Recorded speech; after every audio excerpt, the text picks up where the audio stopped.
Hi everyone, thank you for joining me today. Hey Corey, thank you for coming. I can't wait to hear the analysis of what you guys found out in research.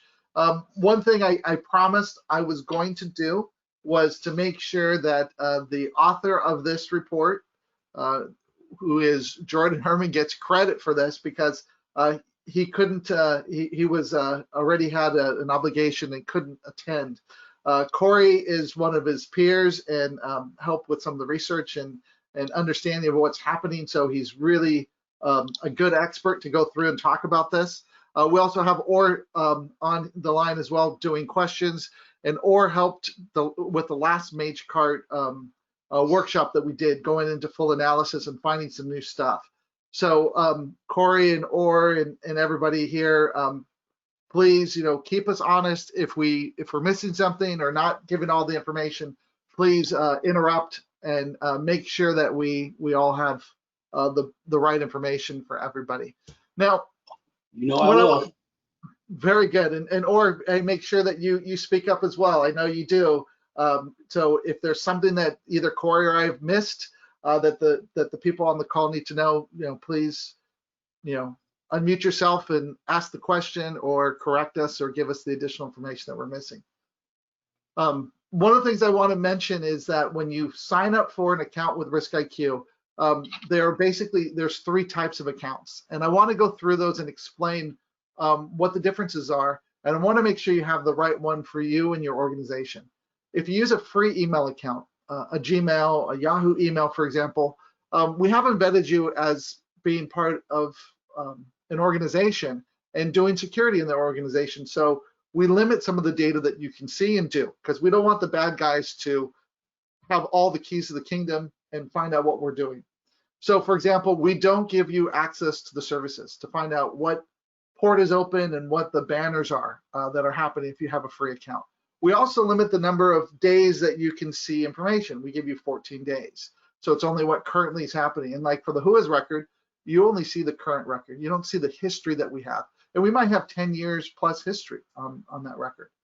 If you use a corporate email account, then we will give you 90 days of history when you do a search. And we'll give you the services. So you can actually see what port was open and the banner information. And sometimes that gives you enough information to know that something's bad if you can, for example, some command and control might have something in the banner and you can look at it and you can see it. And if you're in a trial, the trial is 30 days long, you have access to everything. If you notice on every single slide, there's a promo code. So if you have a free account, whether corporate email or a free email account, and you're not in a trial or you were in a trial and it's over, you can use this promo code to get full enterprise trial access for 1 week. So I recommend that put that in if you're not in the trial or if you don't have a paid account, because you're going to run out of queries or you're not going to be able to see the data that we're going to show you today. Okay, so when you think about that, if I have the free email account and I do a search, I might see a little bit. So if I searched an IP, I might see the domain, the current WHOIS, a cert, and maybe some open source intelligence through an article that maybe we published or somebody else. If I use that same query and I used my corporate email account that's free, I might see the services, I might see some malware associated with it, some additional thing to get a bigger picture. And if I use the enterprise account, I get access to the RiskIQ data sets that are the advanced or derived data sets to really get the full picture of everything that's out there. So the same query with the 3 different accounts might see different amounts of information, which will then link to a bigger infrastructure chain to be able to show you the full picture. So when we look at the data sets, we have traditional data sets that a lot of you are used to, the WHOIS, the passive DNS, certificates, which is really a derived data set. It's an advanced data set, but we give it to the community for free because the WHOIS records with GDPR kind of got destroyed, where you couldn't do that linkage anymore. And inside of the certificate are facets that might have the common name and address, some information that can kind of link other infrastructure together, kind of what you did with WHOIS. So we give that to everybody. The subdomains, the open source intelligence, you see all the records, hashes, services and projects. And then the advanced pieces are the trackers, the little bits of code that might run to find out user experience or to track users where they're going, the components to find out what's installed and running, the host pairs, and the cookies. So the 14-day and 90-day differences, you'll see what's happening with inside of those. And then the enterprise trials or enterprise accounts have access to everything, and going back to the beginning of when we collected information on them. Now, why are these data sets important? The reason why they're important is because they're going to allow you to link information together to get a fuller understanding of this threat actor and all of the pieces that make it up. So then you can get the entire infrastructure chain, understand it, and take action faster. So these promo codes will help you. If you're not in a trial and you hit the trial button, you'll be put into a 30-day trial, so you can kick the tires and play with it. If you sign up with a corporate email and other people in your organization do as well, you can share information back and forth a lot easier. So please bear that in mind. If you haven't created an account, here's your opportunity. Go out to community.riskiq.com/registration, and you can enter the promo code VRTHW-Skimmer. It's case sensitive, and that will be in there. But if you've never signed up and you kick off the trial, you're going to have 30 days of access for that. Now, if you already have an account and you want to add that promo code in, you can go into community.riskiq.com, the upper right-hand corner. You can go to account settings if you click on the little person in the upper right. At that point, on the left-hand side, you'll see profile. Click on that, you'll see promo code with a little pencil. Click on the pencil, type in VRTHW-Skimmer into that area, and click out, and you'll see your queries will go up to like 2,600 a day. So it's a lot. And then we also give you API access. So if you're using Maltego or any other things that you want to pull data out of RiskIQ and bring it into another product, you can find that under the API piece. There's a user piece and an org piece if you're part of an org. And you can use either one of those to put into the tools. Now, some people ask, because we have a threat portal now where we put out articles and we're giving out alerts with projects and things like that you might be monitoring, how do I control my the cadence of how many emails I get? This is where you can control it as well to say, I want email notifications, yes or no, or monitor email frequency. This is like if you have a project and you set up monitors, or article frequency. How often do you want to be mailed about the new articles that we're doing? And this is how you can control it. So inside of our workshop today, we're going to be using a couple tools, and we don't just stay inside RiskIQ. We're really trying to teach you how to do an investigation, find the threat, and protect yourself. What we're doing is investigating real bad things. It's not made up. These aren't in a lab.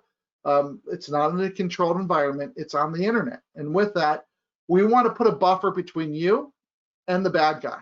So RiskIQ gathers all this data, brings it in, and when you analyze it and look at it within our products, you're like in a sandbox. We've already gathered it. There's no way they're going to know that you went and talked to that bad infrastructure, or if you're investigating, doing a pen test or something, they don't see that you're doing anything because that data has already been gathered. We're going to be using tools like Google Safe Browsing to check to see if something's on the blacklist or not. We might even use URL Scan.io to look at some scripts to see what's happening, or even throw it into hybrid analysis and see what they're thinking about. So I'm going to copy these and paste them into the chat so you'll have them so you can link to it. And then when we do these examples, I'll show you how to do it, but I'm also going to copy and paste the bookmarks for you. All of these slides are going to be made available to you, and there's extra slides that we're not going to show that we're going to give you as a reference. So for example, for every data set, what questions you should be thinking about for those data sets, how they help you in your investigations. So it's like a reference book for you. And then everything I'm going to be showing today and clicking on and doing, I have all those bookmarks in a slide, and I'm going to put them in there. So then if you need to go back and show somebody what we did, or we're going to be talking about Magecart. So if you need to go back and look to see, am I personally affected? Is my organization affected? You're going to be able to run those queries correctly and find it. So we're going to make sure you have that. So let me give you a little background on myself. I'm Benjamin Powell. I'm the director of technical marketing here at RiskIQ. I've worked in IT for the last 30 years, and half the time has been in security. So I worked in financial services, state government, airport, port district, born and raised here in San Diego, manufacturing, software development, and then I started working for startups in Silicon Valley and San Francisco, building security products. Now, one of my passions is I'm a spear fisherman. But when I tell that to people in our industry, they don't take my emails anymore. So if you look behind me, you can see some of the spear guns on my wall. And this was one of the last fish I caught during the summer, 36-inch halibut off of Wind & Sea Beach in La Jolla. So I am a spear fisherman, but that's my fun fact, that when I say that, people don't understand it's really catching fish and not catching whales. If that fish was real and if those guns were real, like those spearfish guns are like, that's really cool. Yeah, those are the guns I use in the ocean. Those are the ones I actually do. And you can see the one on the far, it would be on the far left, is the one that I used in this picture. And you can see the little marks I have on the gun to say how big the fish is. So I can see how big it is when I catch it in the ocean. But that's what I do. So Corey, I'm gonna go to the next slide. You can talk about yourself. Okay, so I think I might have worked with some of you, but my role here at RiskIQ is I'm one of the principal vulnerability researchers, as Benjamin mentioned, and my role is really just to hunt for these advanced threat actors and help feed the platform that everybody's using. So my background spans about 19 years across the red, blue, and purple teams.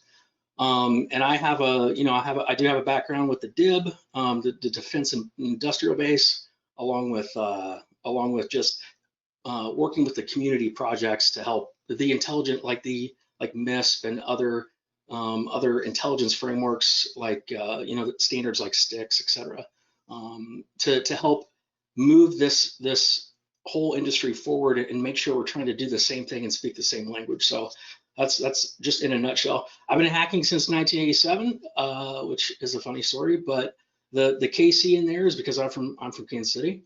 And if you haven't, quick plug for SetKC, be sure to check us out. We're about 9 years old.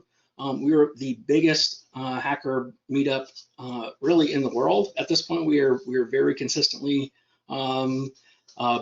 populated. So we're based in Kansas City, but now we're based in Discord. So come check us out and ask questions and work on projects. It's an amazing community. I was gonna laugh because you got the biggest meetup in the world. Is that because you just violate all the laws and show up together? Is that really, you can just say whatever you want? I think so. Like I always say, it's the world's largest meetup, and then and nobody's ever said anything else. So. But we actually, when we were meeting in person, we were getting, on average, depending, we were getting about between 250 and 300 a month. Awesome. We're 501c3 and all that good stuff. So it is an amazing community. So if you're not part of any community, security-wise or whatever in the industry you're in, be sure you join something like that. As long as it's SecKC, it's probably the best thing to add there. That's awesome. And this is why, Corey, I'm so happy that you're here, because you've been doing these types of things on your own. You've been teaching people for years how to hunt and find these bad guys and the vulnerabilities and everything. So if you have a question, this is live. Please go to the chat, put it in, and we will stop and we'll take your questions, because it's important, because this is how we give back to the community. Is we bring experts on and we allow you to interact with them. And it's just not one way. We want to make it two-way, because that makes it better. Yeah, and that's a really good point. And I think like you mentioned early on, like this can be a discussion, very interactive, and please take that to heart. And if if there is something, even if you think of it after, please reach out. Just my history with all three teams, so to speak, in the scope of this. If I don't know, we can work with the right people and get everybody exactly the answer that they need. One quick thing to point out here, though, under SecKC is I do love Nano, so like I always like to point that out and see who reacts to that. But The challenge on this page, if you happen to play that challenge, reach out. My Twitter is right underneath the underneath the cow. So. Okay, awesome. Okay, so one thing is I want to make sure that we teach you how to fish, that you know how to use the tools at your disposal to find these bad guys, because whenever we make an announcement, they change the way that they operate. And we have to change the way that we gather and the data that we have to be able to find these people. So one of the things that we've done is I've created this resource page for you. So if you go to riskiq.com/threat-hunting-resources, it's not indexed by Google. I want to make it available to people that have seen these workshops to be able to go there and have exercises where you can see experts talk about it and walk through it, the entire investigation, and see what's happening. Now, in this list, there are also full-blown investigations, taking an open source piece of information and expanding that investigation and showing you how to use RiskIQ Passive Total to do that. And some of these recordings are like 2.5, 3 hours long, showing you the entire investigation, what you would have to do. So I want to make sure that you're aware of this and you go there and you see it. All of these recordings are also, we put them out on YouTube. They're on our YouTube channel. Please subscribe and go there. So even this recording will be there within the next 24 to 48 hours, okay? So before we begin, I like to ask some poll questions. And the reason for that is, depending on the area of the organization you work for and what your responsibility is, we can cater the message of what we're saying to match that and make it more relevant and actionable for you. So with that, Barrett, if you can kick off some poll questions so then we can understand the audience. Okay, what area of the organization do you work for? Do you work for incident response, vulnerability management, SOC, or threat analysis? And I apologize for my dogs barking outside. There's a cat that comes into our cul-de-sac and sits at our gate sometimes. So I suspect that's what's happening.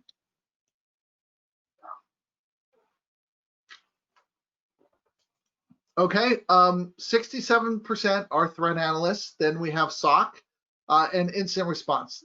Very little in vuln management. So what I'm going to tell you is one of the things that we're going to show today is how to find out if you're susceptible to this Magecart attack. So you might, if you have a vuln person, you might want to send it to them for them to see, so they can understand if your organization could be susceptible to this type of attack. Okay, next question. Do you currently use Passive Total? Yes or no? And the reason for this is I want to know how high level or how down in the weeds I can go.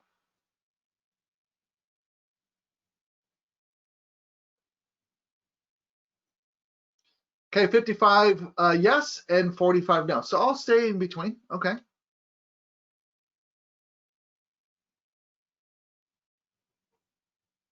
Okay, what type of accounts are you using? The free account, the corporate account, or the paid enterprise account?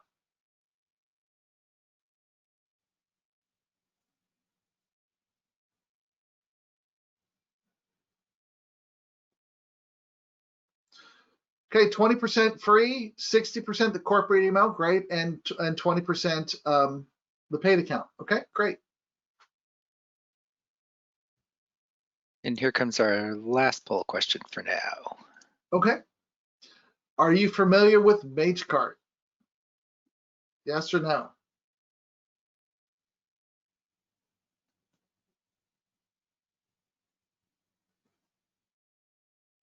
%, yes, and 33% no. So Magecart, Corey's going to go through this, but basically think of like if you're ever buying something online, you can put some code, some JavaScript code on the real checkout or that site, and that code comes down to the local machine.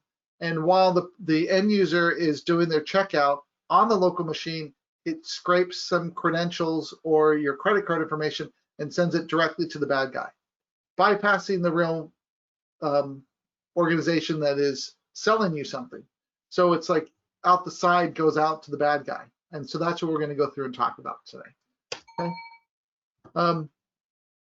So I'll give you some background on RiskIQ for the people that are new, and how we gather this data and why it's important, and how it allows you to really find out if you're affected or a site is infected or bad, and how to find out these threat actors. So think of it this way: we try to interact with the internet like you do, like a real user. So from a client perspective, not from the back-end perspective, no agents are installed. We go out there and we visit all of these sites. So we visit the entire IPv4 space. We look at over 220 different ports. We come from 150 different countries going through VPNs. We come out from commercial, residential, and corporate IP space. And we imitate all the popular browsers and devices. And you're thinking, well, why would you need to do this? Well, if we came out from our own data center and from a specific range of IPs or an ASN, the threat actor could go, I'm just going to filter that traffic. And now we go, the world is good. No one has any bad stuff in the world because we're filtered from seeing it. So we have to kind of use the same methodologies like the bad guy does sometimes to get past limitations. Just like somebody who wants to watch a Netflix show that's only available in Europe, in the United States, they might VPN to another place to be able to watch that show. So we are doing that same sort of stuff to appear like the intended victim. And I always say, we do that like your parents. We act like your parents on the internet.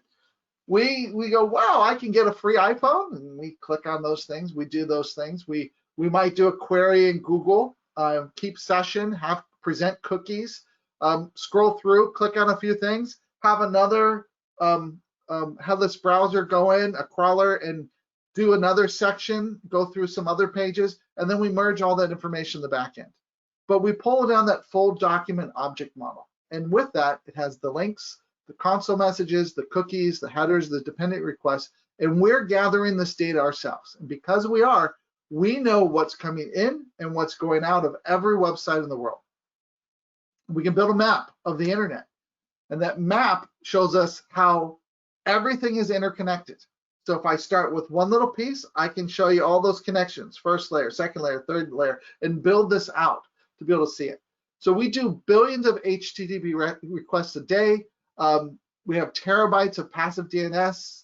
We have all the port information. We know when something was first seen and was last seen. And you're thinking, well, why would you care about that? Well, if I see that you're using a bad script and you're infected, I can tell you the day that we saw that happen. And then when you clean it up, I can show you the day that it was cleaned up.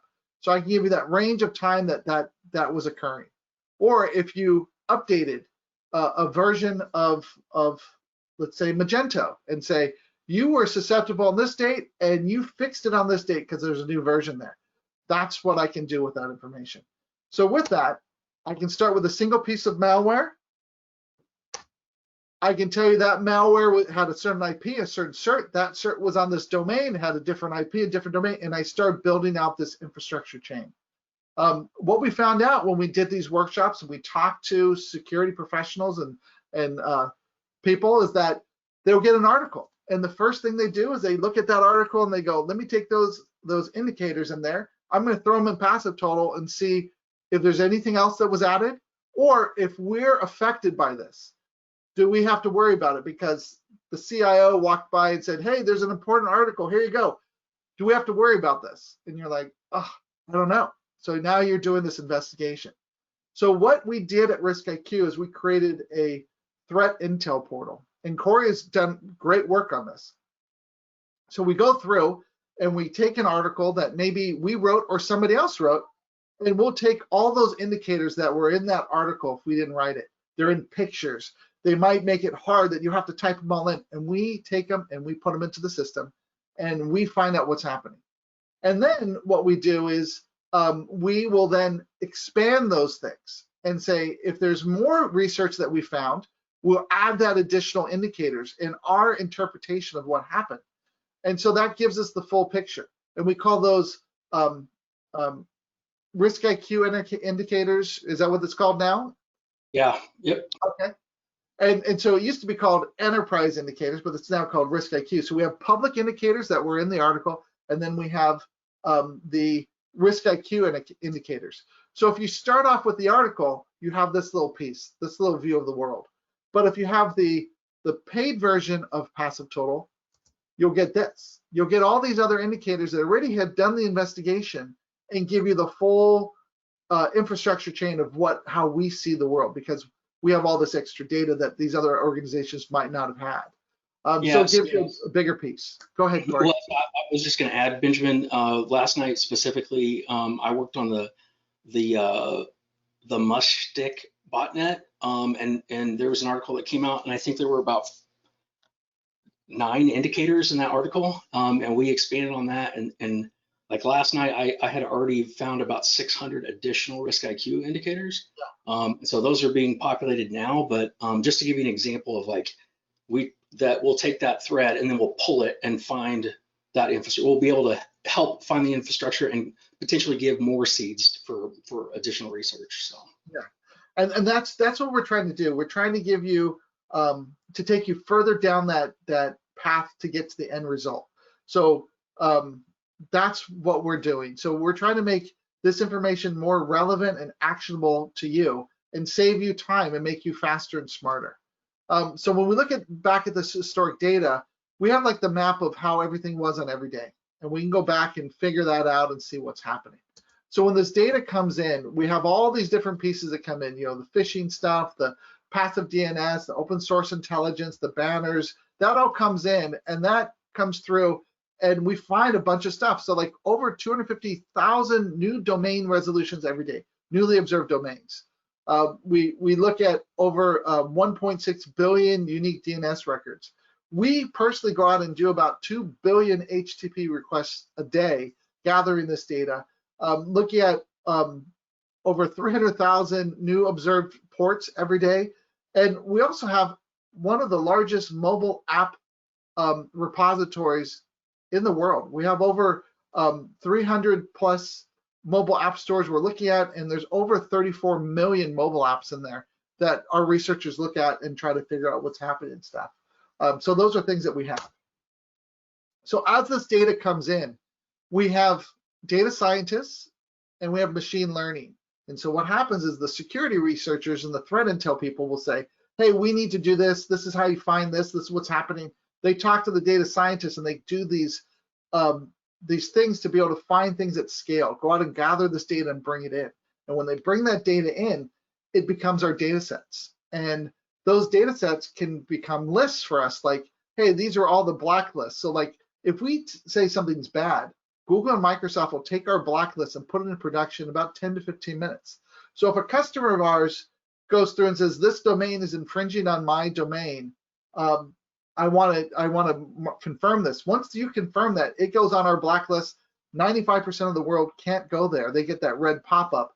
And then it takes about 1 to 4 days to do the physical takedown of that bad site or content. So this is the type of stuff that we do. Now, one thing that we can do, and this is unique to us that no one else can do, is we can create and update data sets retroactively. And then the question is, do you have a time machine? Do we have like the flux capacitor to go back in time and do it? And we kind of do. And so what happens is if we start off with, like, for example, a cookie, and let's say it's a base 64 in cookie value. And this was from our cookie land piece, Corey, that you worked on. So, so what we can do is we can take yesterday's aggregate of data, and then we gather today's data, and we do something called the merge. And when we merge today's data with yesterday's data, we can adjust the data. We can correct, let's say that there was a way that we formatted the data, it was wrong. We can correct it, going back to the beginning of time. Or if there's a new data set or a new element that we need to grab backward to forward, we can do that. And then that becomes the new aggregate for today. And then that's what the platform uses. So that gives us the capability, like if you created a rule in a sim, you can go from this point forward, and if you see it, let me know. But now I can go to the beginning of time and say, let me know if that happened, and roll it forward. And we can do that every single day. No one else can. So this gives you the capability of saying, hey, what's my security posture? What could have happened? You know, what controls and policies do I have in place? This is what should happen. Or if I'm modeling this, what would happen if something's wrong?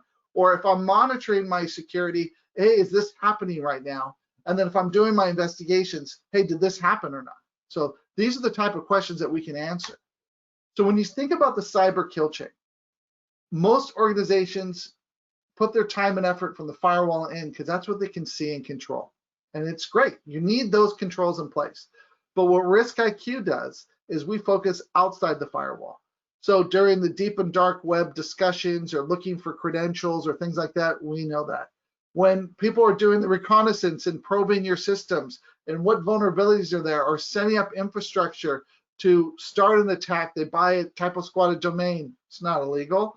But then they put your logo on there, or they make it email capable. Hey, those are the problems. And so when we look at the timeline of an attack where it actually affects you or your customers, we can actually show you what's happening, and we can stop it usually 1 to 4 days before it's active.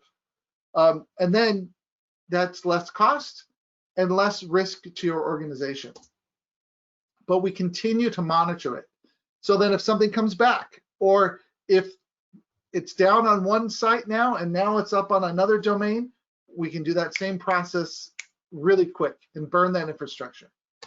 So the cool thing is that threat actors, they can't avoid playing on the internet. We all play on the same battlefield, and we all emit signals.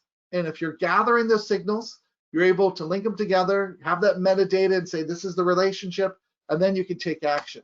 So if you look at 2 threat actors, you have a woman hacker in Brazil and you have a guy in Canada, and she's going to attack them. If she just gets on the internet, there's some signals: IP, net blocks, autonomous system numbers, ISPs. She creates an email. We're going to know the provider, the language, the time it was done, information in the message body. It can even be an HTML email, so when the guy opens it, information comes back. So then you send the email, and we know all the transit times and where it goes and what's happening, and it gets to the person. He opens it, he gets a read receipt. It might go back and fingerprint the machine.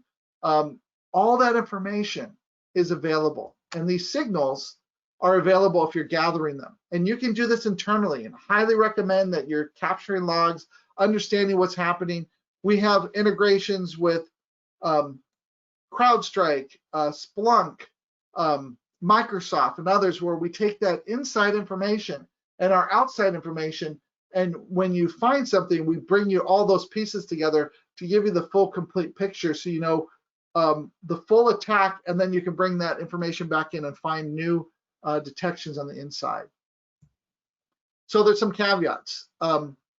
When you find something, doesn't mean it's immediately bad, it means it's suspicious. But if I find a few suspicious things, like three solid analytical leads, that's generally enough to say, okay, that's bad. And then you can take action. So you need multiple proofs of points of proof to really make sure, hey, is this good or bad? And so as we go through and we see something that might be a free certificate of authority on itself, not bad. But if it's a typo squatted domain and it's associated with known bad infrastructure, okay, then that's probably bad. And that's what we're going to do today and talk about. So we're going to go through the tactics, techniques, and procedures that the bad guys do, but what you can do to find them, and leveraging RiskIQ and other products to give you the full picture to find out what's happening, okay?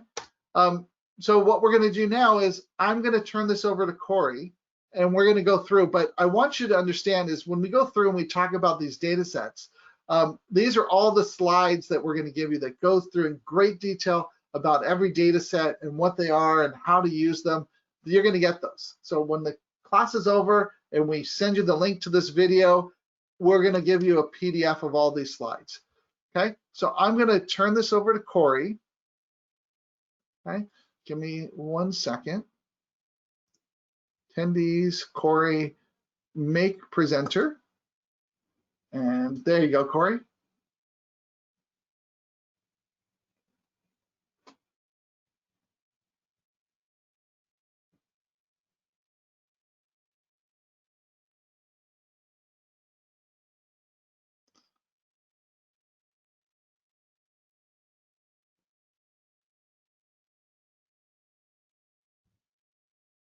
Okay, we see the https api.riskiq.net.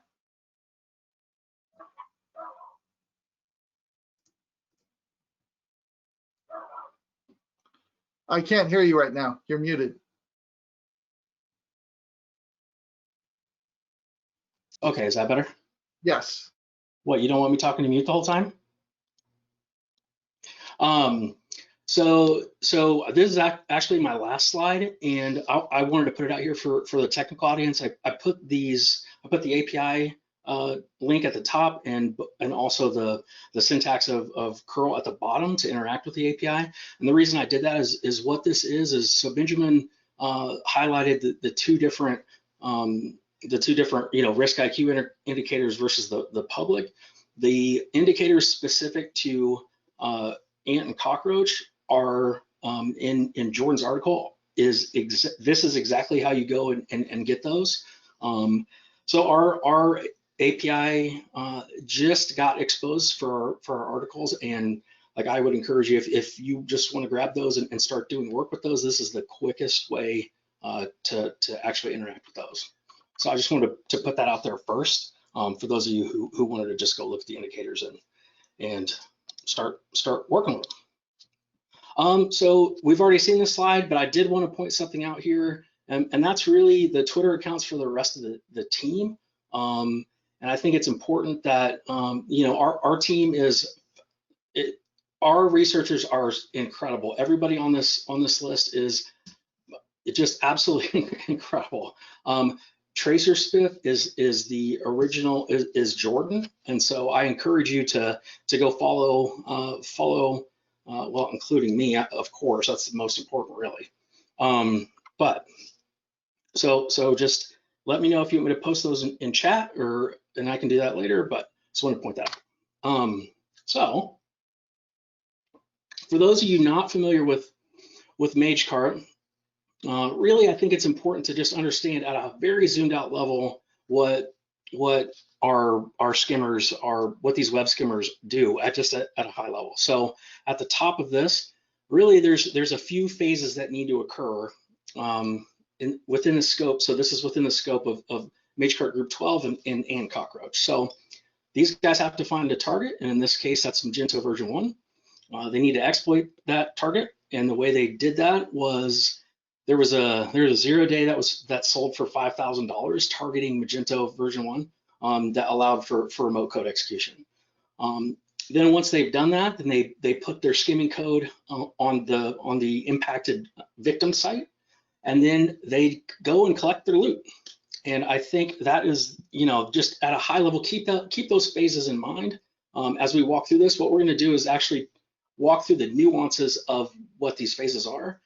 And what's really important to note there is, during any of you who are researchers, the condensing fact from the vapor of these nuances with between little groups or between, when you're trying to link something together, it's not always one thing. Usually it's a huge, a bigger story than just, okay, well, these guys are using the same type of encoding on this part of the page. I guess it must be related to the same group. And that's what I'm going to show are examples of how we link these together and walk through those examples, but it's not intended to say, hey, this is the only way to go find these guys. Now on the left, this is an infographic that we put together on a few various groups of various Magecart groups. And it's actually really, really cool. It talks more about the nuances. I'm not going to cover all of those. What I did was I took those tactics and techniques that are in use and really just at a higher level, just walked through the phases. So we can talk about it more if those come up. But I gave the link to this and the article in the chat for everybody, Corey, so they have those. Perfect. So just to back up again, we're talking about Magecart 12, Group 12. And really Magecart, Benjamin hit on that, but it's really just an umbrella term of actors, operating to put skimmers on sites and then, get that loot. So why they're doing it, it's for those of you, again, familiar with Magecart, you already are aware, but those of you who are not, they're after some pretty obvious stuff, the financial gain, but also credential harvesting and personally identifiable information is also very valuable. And so what we're going to do on the how is just walk through our analysis at a level. So I've taken the report that Benjamin just linked to, and I've picked things out that I thought were important, and so we'll walk through those. But I encourage you to definitely go read the entire report. So any questions on this? Okay, if there are, just put them in there, and we'll circle back. So to start with Magecart Group 12 and what is unique about their tactics. In 2019, back in January 2019, we Jonathan on our team wrote an article on Magecart Group 12, and it was really documenting his research into this Magecart targeting, or Group 12 targeting this French advertising company called Averline. And the reason that is important and that it's French will reveal itself here very shortly. But that is one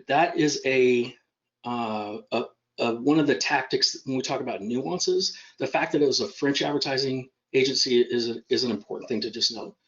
The other thing that's important is one of the behaviors or the techniques was a two-stage skimmer. So it had a loader script that was put on the page, and over here on the right you can see like this is they encoded it with hex, right? And that, for those of you who are aware, decoding that is not that hard, right? So it's not like they're really trying to hide the loader script at this point, because all it's doing is the loader script is, if you think back to our original path on what they need to execute, when they exploit and they drop code on the target, they have to then pull in code or put it right on the site, and it's very noisy to have something hosted right on a page. So it's much easier to call out, but that's also risky. So just kind of keep that in mind. This little snippet doesn't immediately cause somebody to look at that and say, uh-oh, like, I wonder what this is. Hey, Corey, can you explain how we got this data? Like what, because it's part of the document object model. Can you explain how did RiskIQ know that this was there? How did we get that? Can you go through that aspect? Because we're showing like the jewels, but we're not saying how we found them. Okay, no, that's a good point. So our crawler infrastructure, and what that is you can kind of think of that as kind of what it sounds. We're going out and crawling the internet to then essentially take snapshots of what we're seeing, so then we can analyze that offline. And the reason that sort of static analysis, as opposed to like actually going and visiting live sites, is kind of not, I don't want to say obvious, but if you go out and look at a live site that is an attacker hosting something, that's you're interacting with a potentially malicious resource, and you're tipping your hand to the attacker that you're performing analysis. And we're gonna talk more about that, but this is why this crawling infrastructure, and then logging this and indexing it, and then being able to go back and look at this without interacting with it in a live way is a very important analysis, part of the analysis process.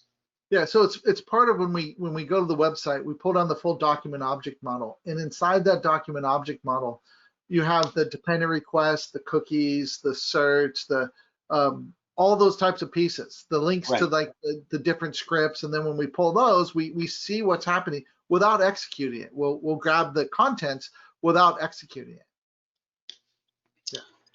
Yep. So in this to kind of just circle back to what this little snippet, the one that's highlighted. So this is a snippet from obviously highlighting Group 12, and it was from this Averline campaign that was run, and really it's important that to note that the JavaScript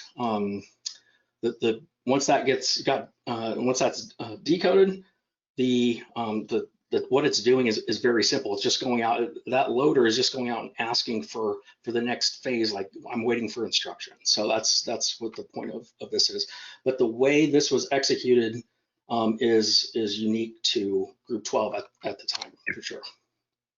So to kind of dive into that a little bit further, the way this looked, I'm going to start with the left. So we talked about the way the Skimmer code worked. It essentially had two stages. It had a loader, and then it had two stages. So stage one was to ask the resource and the end user, the intended victim, their browser questions. So how big is your browsing window? Are you using any sort of analysis techniques? And these things are very, very clever. So when you think about how if you think about how you perform analysis now on something when you're trying to do it offline, you load your thing, or if you want to, you load, say this, if you want to analyze this JavaScript, there's 1,000 different ways to do it. You could use, developer tools. You could use a web proxy. You could do a number of things, and then try to log what these things are doing. Or you may have a sandbox, and you try to run this, and then understand what that sandbox is doing, or the malware is doing. And a lot of times, those sandboxes are doing things like turning on developer tools, and then trying to pull down those logs, and all of that to just paint the picture of what is happening here. And so what Group 12 was doing was they obviously knew that they were being watched. So if you are not familiar with developer tools, what you can do, like in your browser right now, you can right click and hit inspect element. And what's going to happen is a developer window is going to slide out, and that action of how that just redrew what your page looked like is what they're looking for. And within that tool set, you can see the logging, you can see a console when things are being executed, like JavaScript, for example.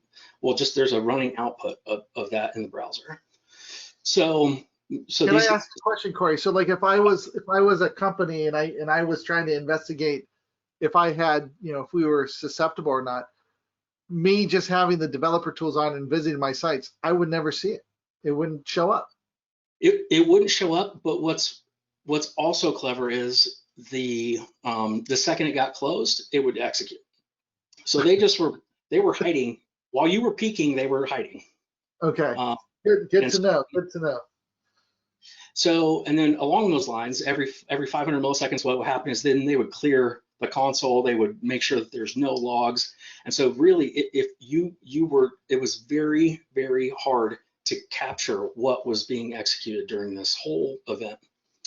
And then, so stage two, and those are so when we talk about like tactics and techniques, these things are we can measure and monitor for these behaviors when we're doing Magecart analysis. And these things are the nuances of how these things are done, and how, the process of how they get applied, the anti-analysis techniques, the obfuscation methods, the inability to really reverse some of these things. But how they're doing that is really what is noteworthy in terms of being able to start linking things together at the level of the tactic in use. So stage two of this was, instead of executing all the code on the page, they were having to go out and call for the additional phases. So in this case, stage two was you had to reach out. The JavaScript was executing and then reaching out. The loader was asking, hey, I need the next stage. And what they were doing there on the second stage of that is then they were doing URL checks to say, hey, does a store page exist? Does a cart page exist? And you can kind of see there in that highlighted code snippet that they're asking for those exact things. And what's noteworthy here, and if you think back about who the target was with this, is that French advertising agency. And so they're asking for those exact terms in German and French, which is another, just asking those pages if they exist, or doing those URL checks to see if that existed, was another tactic or behavior that was observed behavior that was unique to Group 12. And so what I think is so funny about this is then they would have to, if you think back about our 4 little boxes, then they have to collect the loot. Well, the way they were collecting the loot was they were base 64 encoding their what they collected, so their credit card numbers and all that, and they used that in a post request to send it to themselves.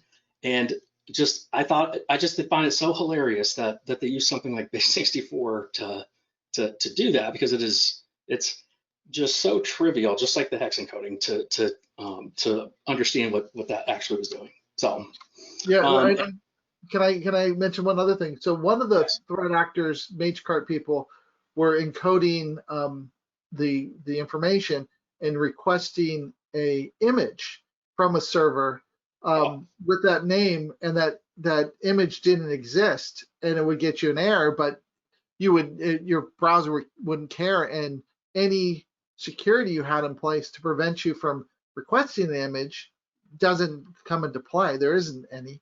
So then the information was getting out of places that would normally stop those things, and then they just have to have a log of all of the failed image requests and have all the data. So there's different ways they get this data out of your systems without you knowing. Yeah. Right, and so and then to speak to the 2 screenshots here, the first one is really just to show this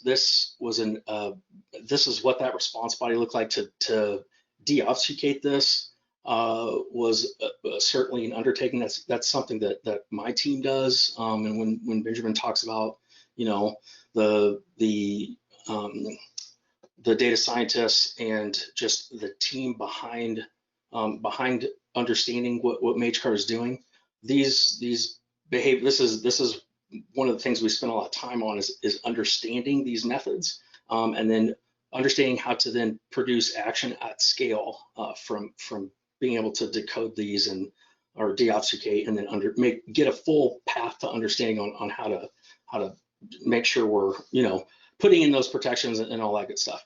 And then the bottom snippet is essentially an integrity check to see if some various components were in place. So if they were midway through the process of skimming and something happened or whatever, it would create this, essentially, like you kind of think of it like an MD5, and it would double check that MD5 to ensure that was a valid thing they were expecting, as opposed to something that had been tampered with. So that's the best way you can think about that. So I would encourage, we can put that link to that Magecart Adrenaline post, and that was by Jonathan, and it is definitely worth the read. He spends a lot of time walking through precisely how he came to these conclusions. And so again, I don't want to sell any of this analysis short. What we want to do is just give you guys the overview and the understanding of what this content is. It's all in these reports, and because they all do need a deeper dive. But so with those tactics and techniques that were in mind, when you think about those, let's move right into Cockroach. So Benjamin hit on something earlier where we look at OSINT articles, we read all the things just like everybody else, and from there what we do is we take our data sets specifically and then see what kind of threads we can pull out of those. And in this case, the kernel here was the SANSEC blog in September 2020, and what they did was they detected just this swath of automated Magento 1 compromises using card bleed, and so that all then travels back right to that exploit that was sold for I think it was $5,000 or something like that. Relatively cheap if you're an attacker to buy that, and then the return that they've got on this is pretty awesome. So one of the things they highlighted was this prototype JS file, and it had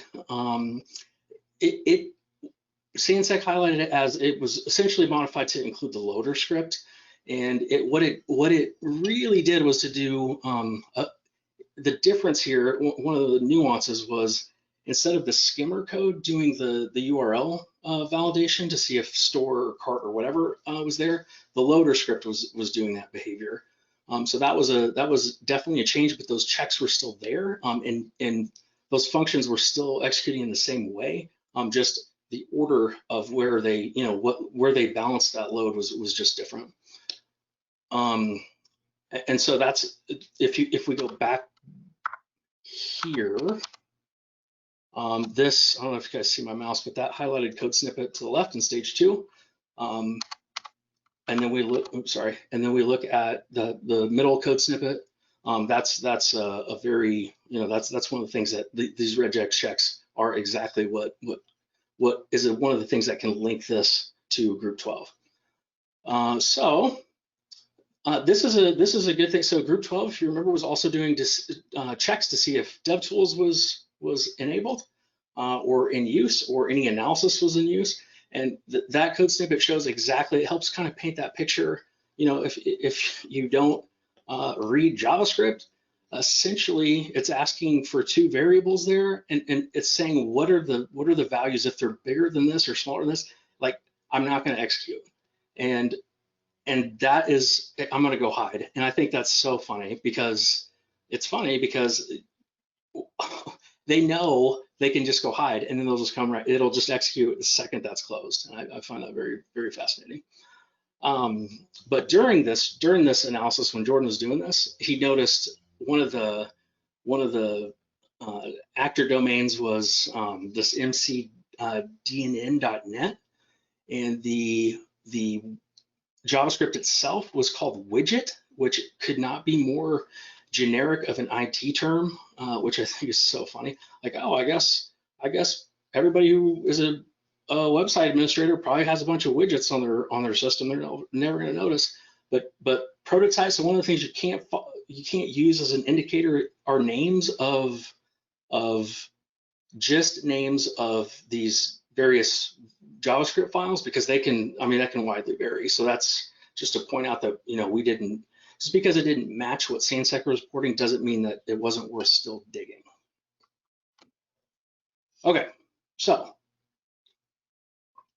the domain here, mcdnn.net, was one of the request, or one of the things that the loader script was using to go ask for the second phase.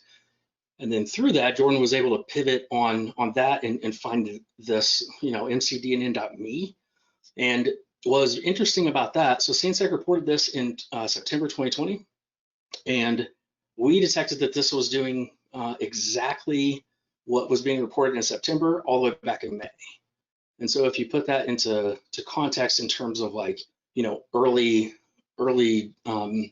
detection from reporting, like, this is where our crawling infrastructure comes in very handy.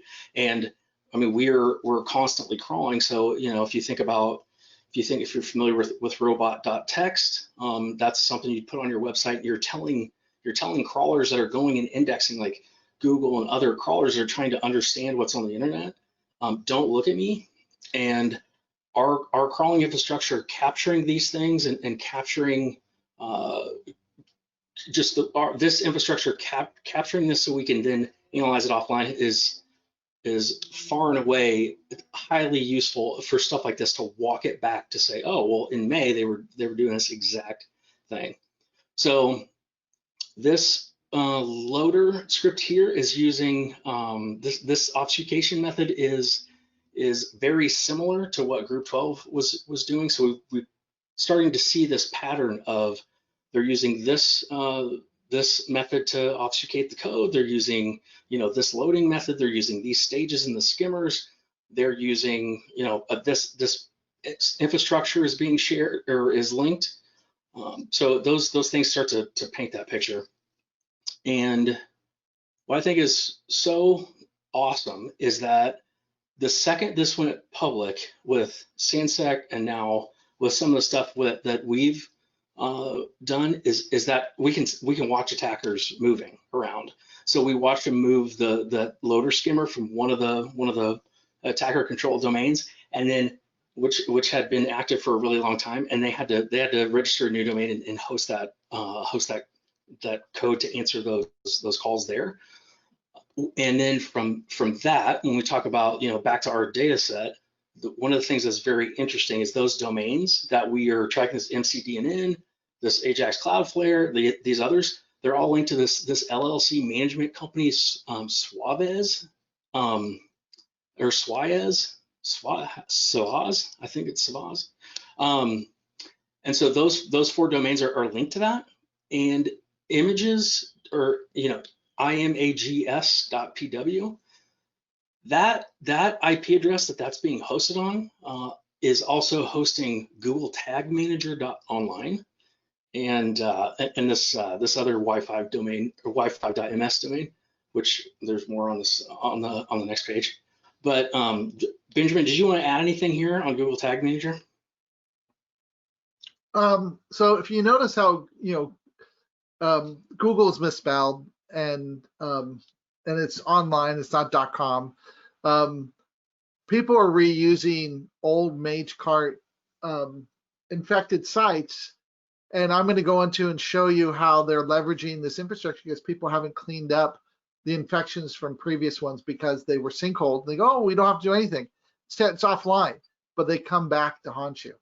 I'm going to. I purchased a bad Magecart domain that went out to the public again, and I'm going to do some research on it and figure out what's happening, and then we'll have a workshop where we can actually show you all the people that are still infected because they never cleaned up their original infrastructure.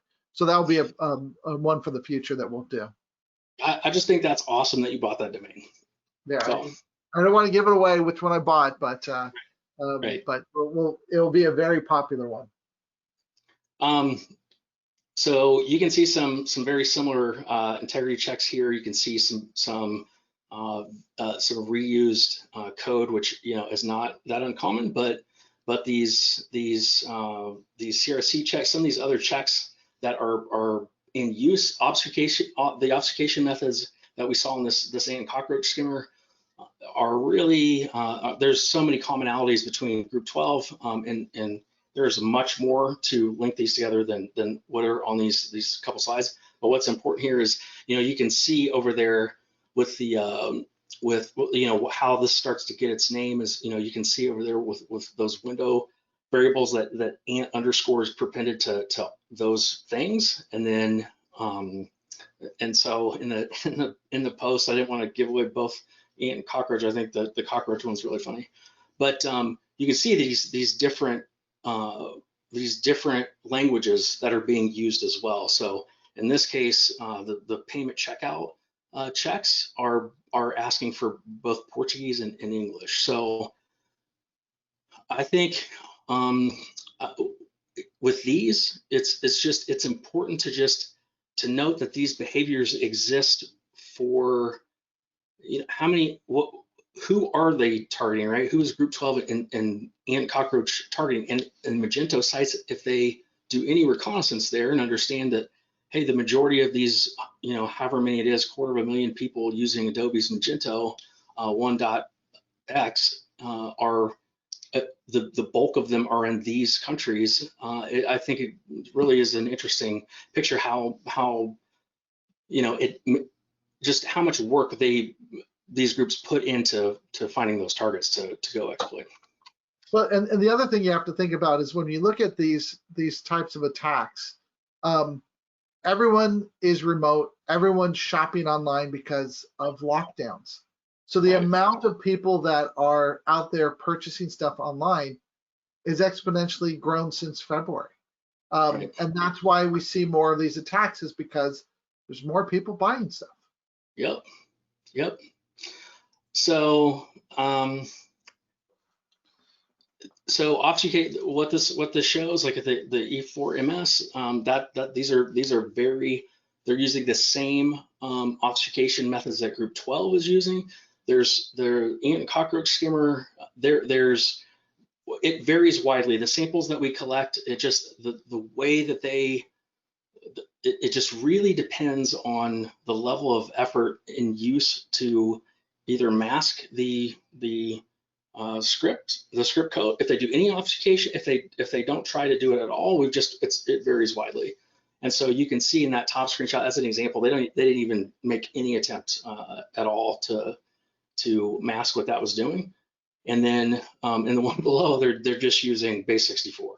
So the varying skill sets of attackers that get a hold of these kits and then start to use them and push them out. I think it's it tells a very interesting story, who these groups potentially are, or who's acting on behalf of, if you want to call Magecart, the people acting as Magecart attackers. So let's see.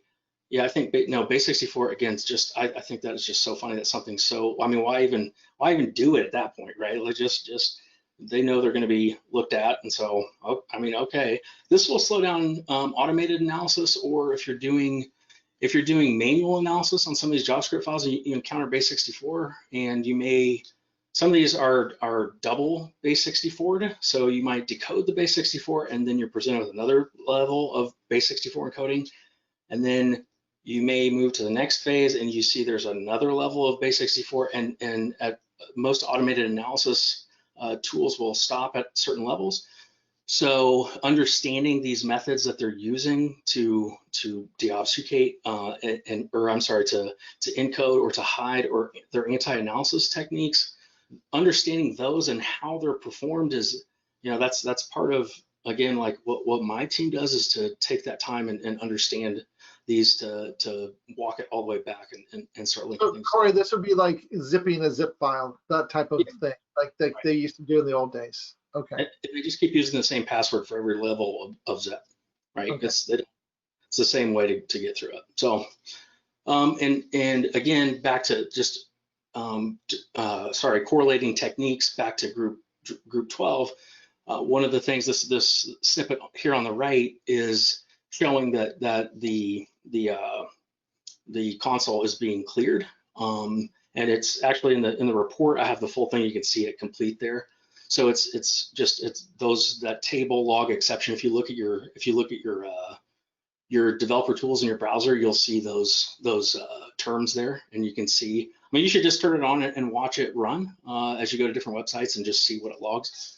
And so that's essentially what that's showing. But that walked back all the way to Jonathan's work back in 2019. Awesome. So kind of fast forwarding. So the thread to pull here is really that Jordan pulled, and just the team pulled, was to take some of the exfiltration domains and let's start looking at those and expanding on that, and what can we learn. And so one of the things that was which was a really good find was these two domains, this psas.pw and auto capital.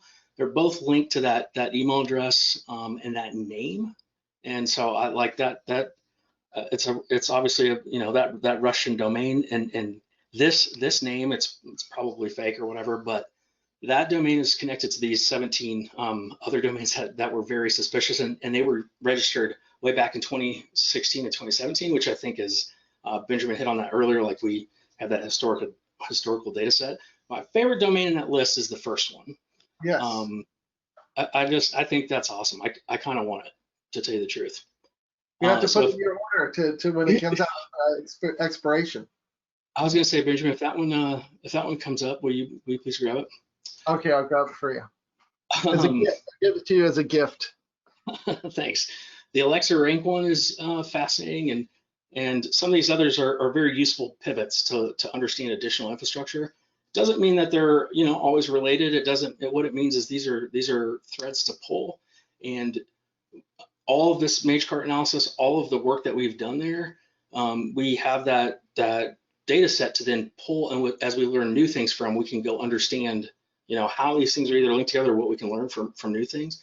And so this is just an example here of how you can gain insight into those two domains. Just produced 17 more, and pivoting around on those and moving to additional parts of the infrastructure, and just understanding, you can get other samples and do other things to then understand these actors a little bit better. So that is all I have. This is the last slide I have. So did anybody have any questions? I know we just went through that. So I think now would be the time for questions if anybody has any. Yeah, and when we're done with this, we're going to jump into the product, and we're going to do some hands-on stuff to look at the infrastructure and some pivots to see potentially compromised sites to see if you're potentially compromised. That's one of the things we want to make sure is that you understand how to go look at this infrastructure and see if your organizations are showing up. Or if you're going to do some holiday shopping, you're not going to shop at a site that might be compromised. Right. And just one last quick thing to point out here is you can see if some of the domains that I pointed out, this is the just using the API, if this is all you care about because you have another process to use, this is a really quick way to pull these down, so don't copy and paste anything. So, Okay. All right. Okay, do you want me to take over? Yeah. Okay, give me a quick second. Make presenter. Show my screen. Okay, so in the chat window, I put the article. So if you click on this article and you log in, you will see this article pop up. And this is the article from, if I go into the main view, it's this one right here, okay? Magecart Group 12, end of life, and I'm just selecting it, okay? So if you notice here, here's the original article. So RiskIQ will actually, show where this data came from, where the original indicators were, and then we expand them. And then these public indicators, because we've created this open source intelligence, we're giving it out to the world. You can see all of these indicators that are in here that are linked to infrastructure that the threat actor is using, okay? So the next question is, you go, okay, if I wanted to see something that was potentially bad, how can I do that, okay? So we try to make it easy for you. And this is what I said before, is we found out that a lot of threat investigators, when they came to Passive Total, a lot of their searches were from open source intelligence. So if we see one, like we see this facelook.no, there's two different ways I can kick off this query. I can click on it and go directly there, or I can right click and open another tab. I'm doing it that way. So when I right click and open another tab, this is the interface, and I'll walk through the interface real quick to explain what's here, and then we'll go look to see potentially who's running a script from this bad site. So this top part is the analyst insights. And if you're in a trial or using the promo code, you will see this. These are common questions that analysts are thinking about that we try to give you the answer right away, like, hey, it's new. There's been an infrastructure change. Oh, it's on a blacklist. It's been a revolving blacklist where it's on, it's off, it's on, it's off. When the last time we crawled it, so this was crawled 2 days ago. This heat map is a 6-month window of time. And the numbers that are associated there are the number of unique IP addresses we saw on that particular day. So this is like the passive DNS. Okay, and if I highlight over, I can see those resolutions.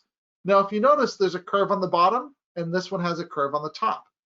That's the end of the month and the beginning of the month. So in threat investigation, no one is ever prompt in telling us there's a problem. They're always after the fact. Hey, yesterday, 3 days ago, we had this issue. Can you go take a look? And you're going, next time, tell me. So I have the ability that I can select one item and see just those, or I can hold the shift key down and click on another square and get that whole range of information. So it's a way for me to filter that data. And then if I go back and I click on the bottom right, on this thing, I can refresh it and see all that data. And this is the data bar. So this is all the data that we have collected over the years. And if you notice, we first saw this on September 6th, 2009, okay? And now it's the current date, okay? There's a little legend over here. You'll notice that everything blue means it's a routable IP address, something that you would see on the internet. But we also see non-routable IP addresses, and you're going, non-routable, how could you see a non-routable IP address on the internet? It's not routable. How are you gonna see it? Well, we talk to all the name servers. So when we go to the name server, we go, give me every one of the domains that are listed and give me every IP address that you have, public or private, I don't care. And we take those. So what we see sometimes is the threat actor will flip-flop, and you'll see that something might have been down for a little bit, or go from a public IP to a loopback address and then back to a public IP. And so that's why it's important to have your time frames in place. I'm trying to see if there's any time where it's a non-routable IP address. Let me see. Anything that's non-routable? No. Okay, but that's how we get those. So that's why you might see those. And if you see it in green, means it had a routable and a non-routable on the same day. So that's how we show that to you. So if you see a square, so for example, if I select in here, you might see a little triangle, which means something unique happened on that day, something new, a new IP address was added. So I can quickly look at the map and see where there was a change. Now down below, these are the resolutions. So these are the A records. If you think about DNS, we have the ASN, and if I just put my mouse over, I can see what that ASN. But we're also tagging those over here as well. On the left-hand side, you'll notice that there's a checkbox and an X. So if I click on the checkbox, I will only see those things. And if I click on it again, it takes it off. And if I click on the X, it removes it from the interface. So it's a way for me to filter if there's a lot of data, okay? So what I want to do real quick, I want to talk about the elephant in the room to say, if we know that this is a bad domain that has a bad script that gets loaded into compromised Magento places, how can I tell if a machine is reaching out to this? So remember, we have that map of what's coming in and out of every website. If I go to the host pairs, the host pairs show that relationship. RiskIQ tracks over 16,000 causes. And out of those 16,000, in this particular case, we have 195 unique causes that were showing up. But if we look at this one right here for scripts, if I put the little checkbox there, we can see all the scripts that were happening. And we have the parent-child relationship. So think of it this way. If you're the parent, you can reach the child and take something and say, give me that, I'm taking it from you. So I can, for example, I can take an image, I can take a script, but your parent could do the same thing. So in this view right here, all of these domains are reaching out to this bad domain and asking for a script, okay? We're not telling you what the script is. I'm going to show you in other ways how you can go out and find out what's in that script and see what's occurring. But all of these are suspect right now. We're not saying it's good or bad, but they're all talking to a known bad and asking for a script from that known bad.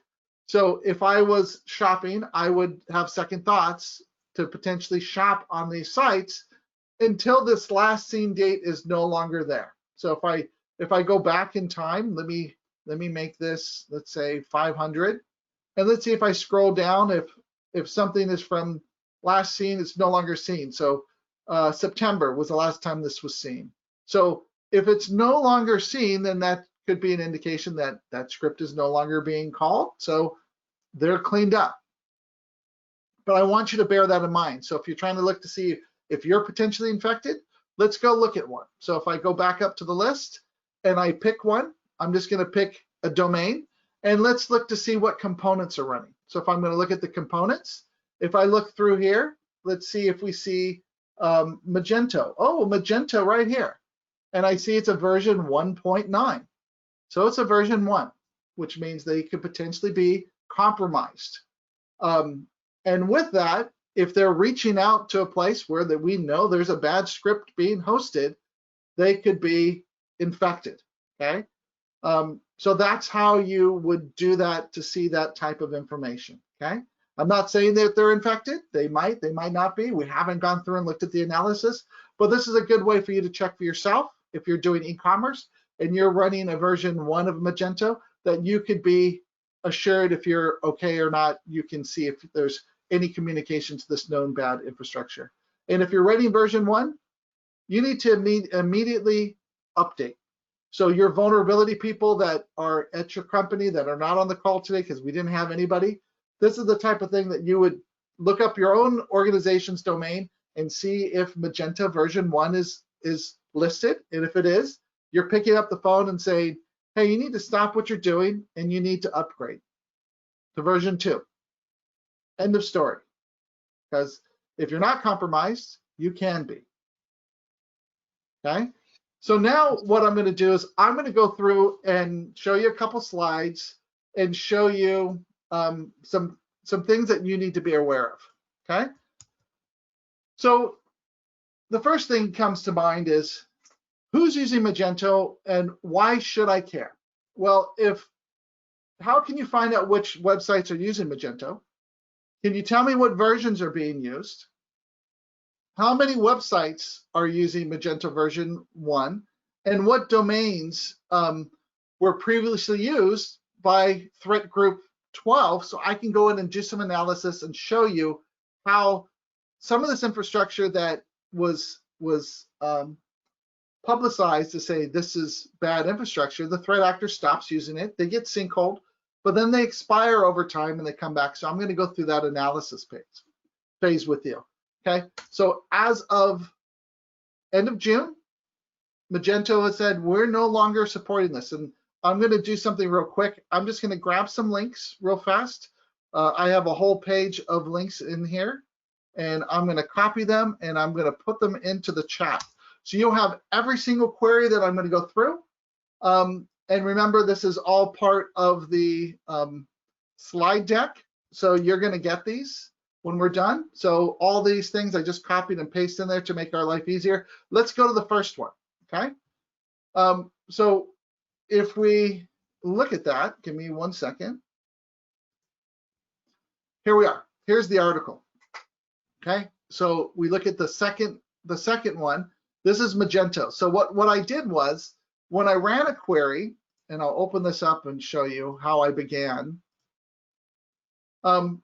I went to the classic PT, okay? So I went to classic PT and I went to component and I typed in Magento, okay? And when I ran that query, it's gonna come back with a component and it's gonna tell me, this is what I found. But this is every single version of Magento. It's not one particular one. And because I am using an enterprise account or in an enterprise trial or with a promo code, I am going to see all of the data that comes back. Okay, so when I look at that, I see that there are 416,000 domains that have Magento, and then there's 681,000 IP addresses that have Magento associated with as well. Because we're going to all those domains and we're going to all those IPs and we're putting that data together. And one IP address might be hosting multiple domains. So that's why we have to show that. When you first run the query, it's going to show you the IP address numbers, and then the component search will be 0. But once you click on it, it pulls that data in because there's so much. And if you notice, you see these version numbers here. So what I did was I right-clicked and opened every one of those version numbers I saw to give me a list of all of the types of Magento that was out there, so that it will give you the capability of seeing how big this problem is. So if I look, I see there's 681,000 IP addresses running Magento. Okay, Magento. So if I look, version 0.1, I see that there's 73,000 domains that have 0.1. I go here and I look and I see I have 174,000 IP addresses have it on there. If I go take a look at version 1, there's 2,000 that are just at version 1. If I look at 1.6, there's another 7,000. If there's 1.7, there's 8,000. 1.8, 5,000. 1.9, 22,000. 1.91, 179. 68 running 1.91. 1.92, there's 454. 268. 200. 279. 1,000. So now you see these numbers and you see how big this problem is. Adobe didn't just say yesterday or in end of June, hey, it's done. Well, they gave a lot of notice. And for organizations to still be running this obsolete code is bad. I don't know what type of insurance you have, But if you know you have a problem and you're not taking care of it, and you have a breach, I don't know how bad that would be for your organization. If you're in Europe with GDPR and safeguarding information, and you're not doing your patching or updating, and you know that something is vulnerable and you don't do something, you can have some serious problems for your organization. Okay, so this is why we're spending this time on here, for you to find out if you have it and how to fix it. So if I look at this one, I'm just going to pick one. This is 1.4. Okay, I click on it, I see it, and I'm going to look at the components. Okay, and when I look at the components, this is going to tell me what's in here. Version 1.4. We first started seeing this back in September of 2020. So they put an obsolete version on, and it's still there. Okay. Please wake up. Please look at your stuff. Even if you're not in the vuln management area of your organization, if you have a security problem, you need to address it. It's everybody's job in business to do it. So I'm trying to give you tools to help and protect your organization, your business, and your livelihood. And if you can prevent the attack or stop it before you have a breach, best thing ever. Okay.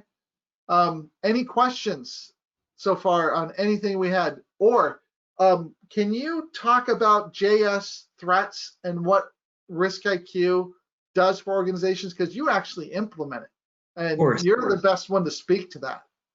Yep. So what you guys have been showing until now is using passive total to identify, right, infrastructure like Magento versions, looking at host pairs, looking at hosts and domains, really using passive total via its capability for its intended, right, threat hunting, and overall research to find a potential infection, find a potential suspicious point, pivot off it, and then, you know, reveal that something has been affected. Now, if some of you are maybe wondering if there's a way to automate this process, we actually happen to have a module that is an alerting mechanism that is actually doing this work behind the scenes in an automated fashion. What do I mean by that? So the process works out by selecting a number of sites, right? That's at your discretion. And what our crawlers will do, the crawlers that Benjamin gave the description at the beginning, is they will visit those websites. They will interact with the page, pull all the links off the page, follow the links off the links off the links, so 3 levels deep, execute the JavaScript from the client side via the virtual browser from different location, different IP spaces, and different browser types. And then if we identify any of that obfuscated code, any of that hex-coded, base64 encoded types of skimmers that Corey went through, we will throw off an alert that your team can then go investigate and remediate. We also have a event type which looks at suspicious indicators, so being able to look for changes in JavaScript which may not necessarily reveal, may not necessarily hit on a skimmer, but will indicate that a suspicious change occurred that warrants investigation. So this is essentially taking all the work that Benjamin and Corey just went over. It occurs in the back end via selection a number of sites, and then throws off alerts for a team to investigate and remediate. We have very large e-commerce and retail customers using this. We do hundreds of thousands of crawls a day, and showing, you know, this type of research that Corey and Benjamin do, that feeds our machine for our detection. So it's constantly evolving. Yeah.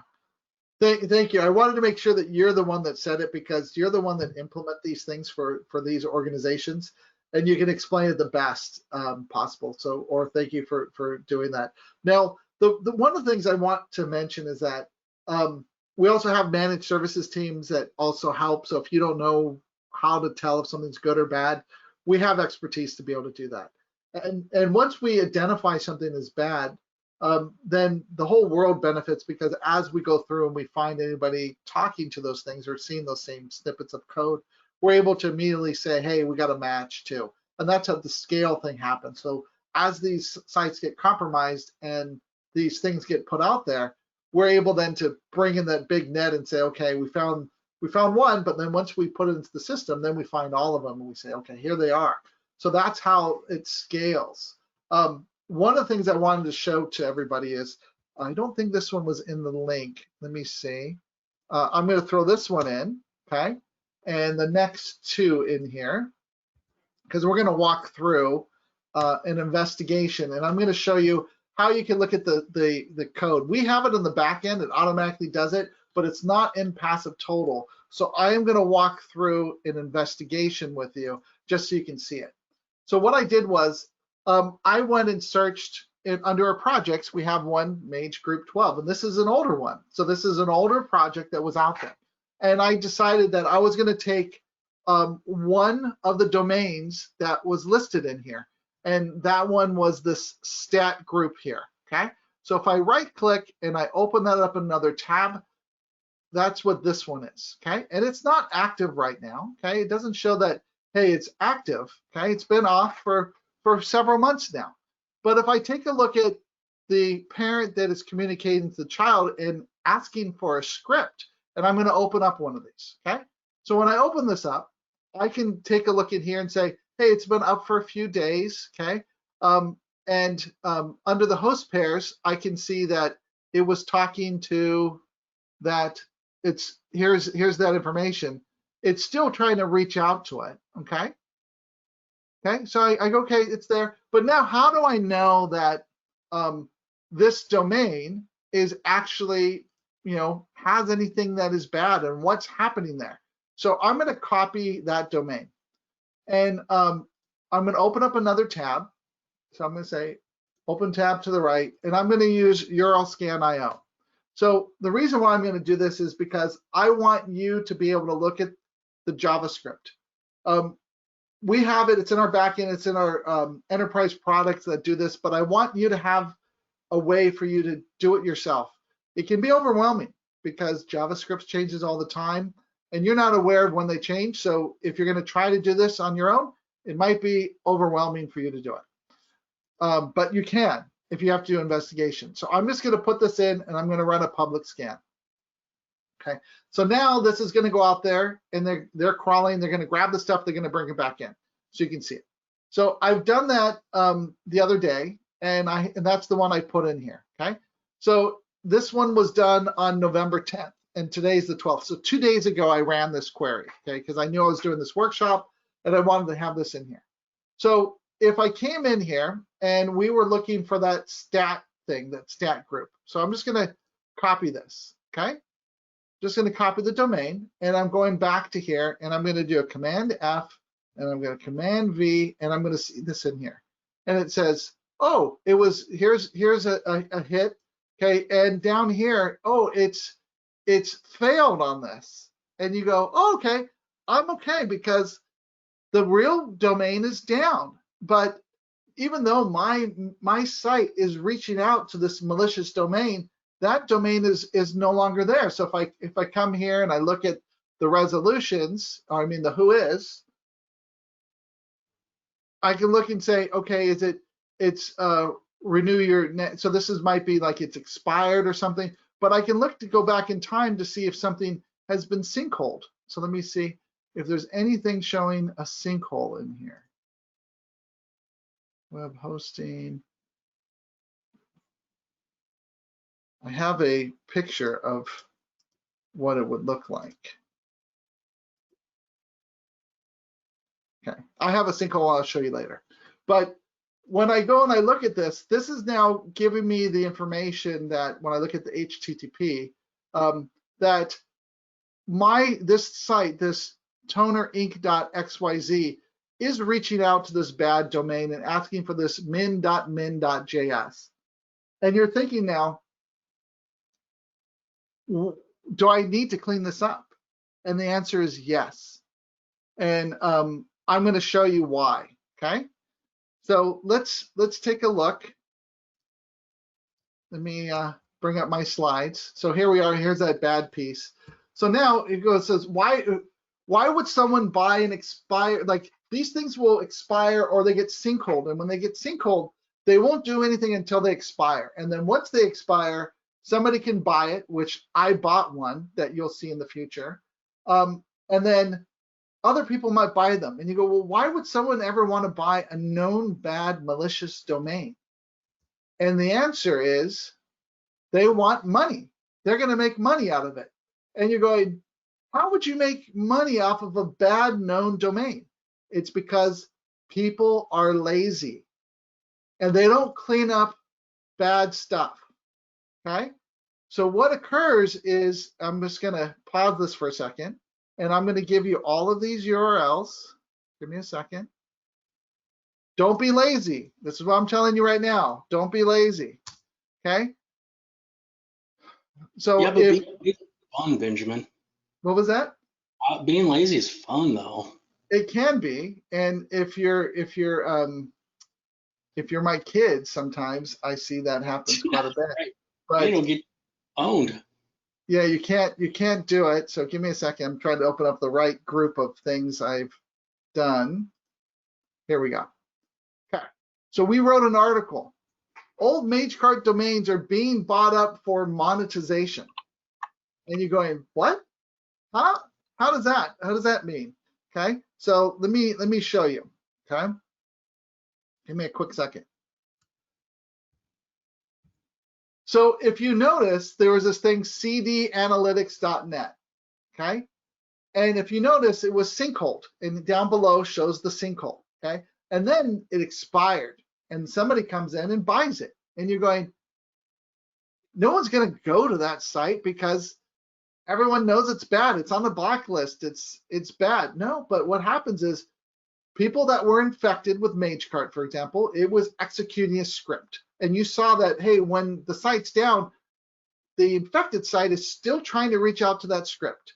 So if I put a path in on that server that has that same file name, all of those infected sites are going to reach out and grab that file and do whatever I want in the local browser of the user that's reaching out to it. So if I want to do a denial of service or ping somebody, I can do it. I wanted to open up some pop-ups and make traffic go to somebody, I can do that. I can do anything I want because the local browser is going to execute that script and do whatever I want, for good or for bad. If I want to make more traffic, more tweets, I want to do whatever. It's a way of having your own botnet kind of thing that you can do whatever you want. Change the script every day. So this is what is occurring. So what we're going to do is we're going to go out and investigate the cdanalytics.net, and we're going to see what people are doing with these bad domains. Okay? And I want you guys to ask questions. So as we go through, I want you to really think about these things. And when we go through, we're going to look at the known bad domain. We're going to know that it's sinkhole. I'm going to show you how all this stuff works. Okay?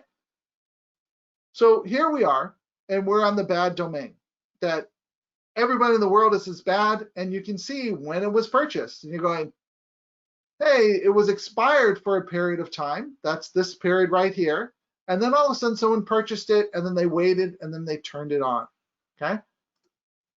Now that we have this information, let's see what we can do with it. Okay, so I'm just going to refresh this, make sure that everything is nice and clean, and we'll go through and take a look. And you can notice the IP address when it was bad. Okay, and this was back in April of 2019. Okay, so that's when it was tagged as being bad. Okay, because we can tell from this history.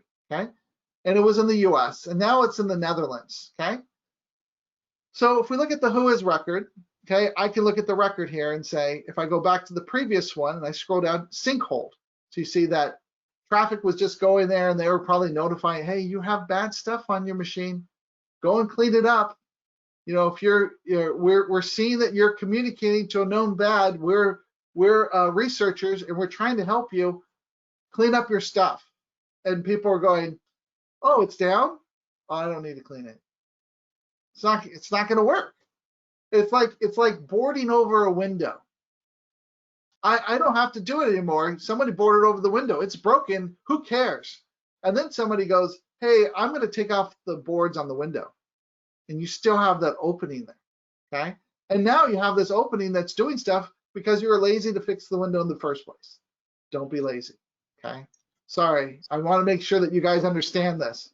So now if we go through and we take a look, let's look at the certificates.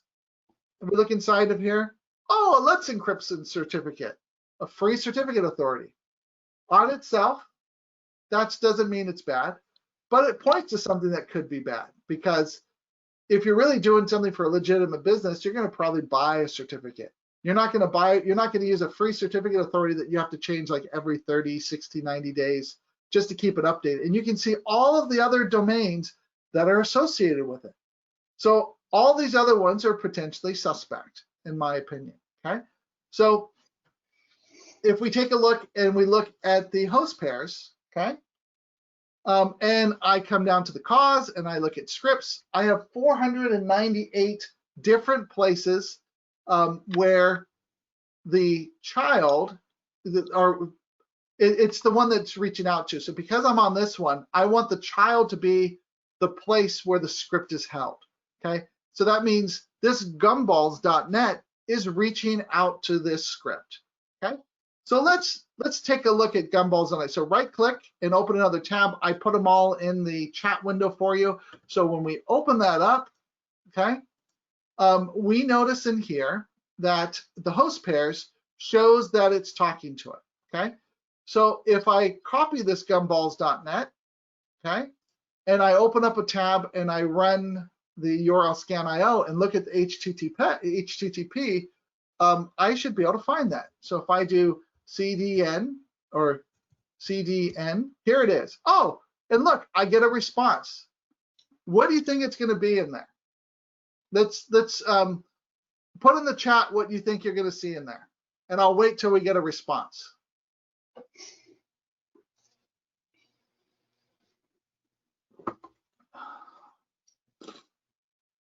This is going to be good. I want to hear. I want to hear from the audience.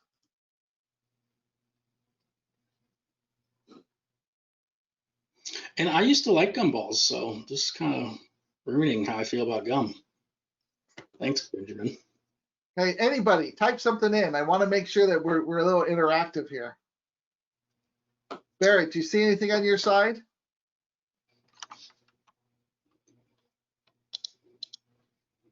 Nothing yet, but Come on, let's see.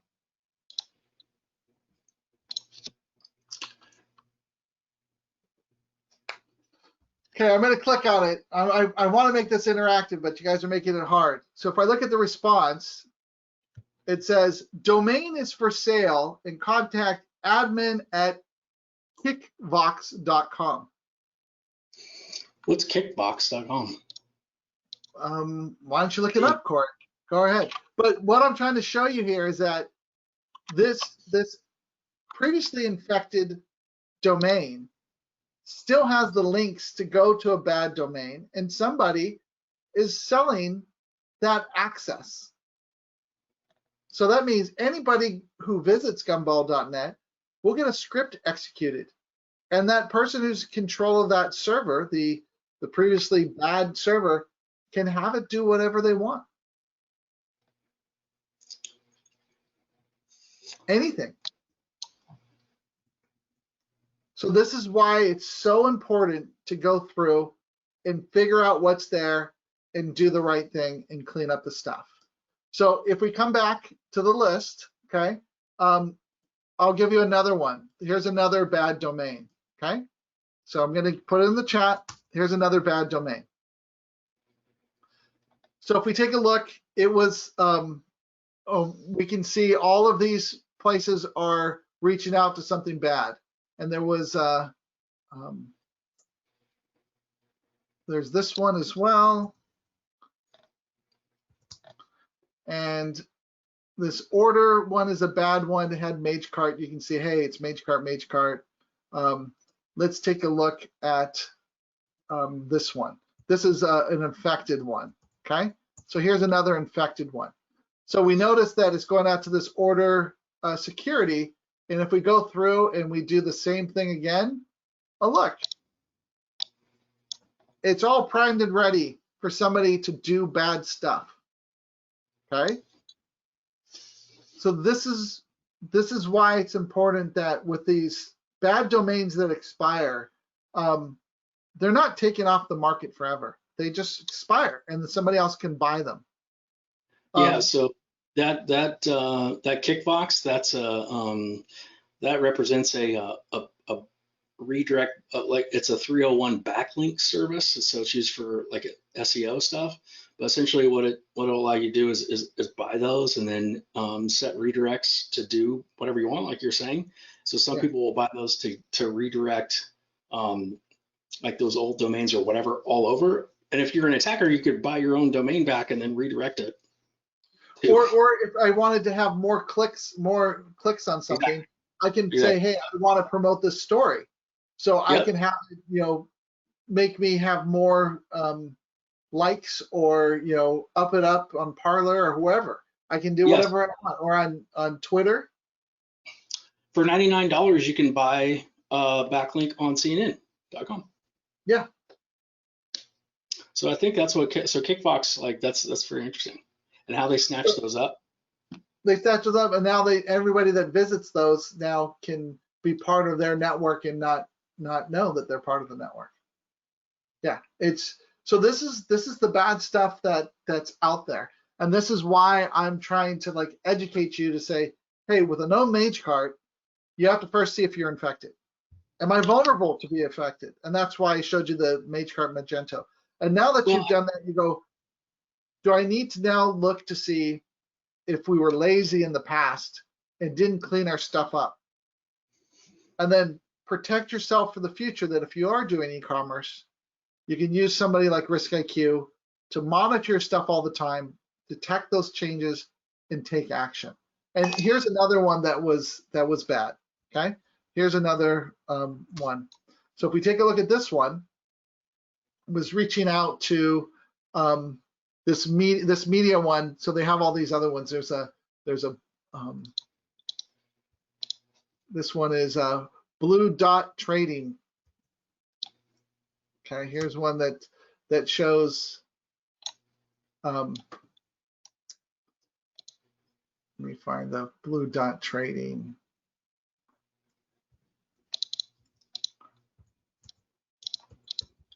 Blue Dot Trading. Okay, so inside of here, this one is a known bad. And if we look for media.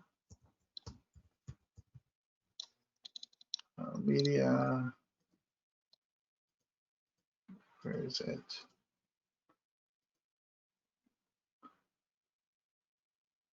MediaGetting.com. Let me see if I can find it.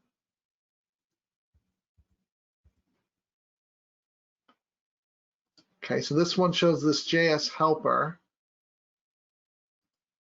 And down here, here's where it's not, it's a failed request. So it's primed again. So they can do whatever they want. So these are the things that you have to be aware of. Here's another one that's going to another example.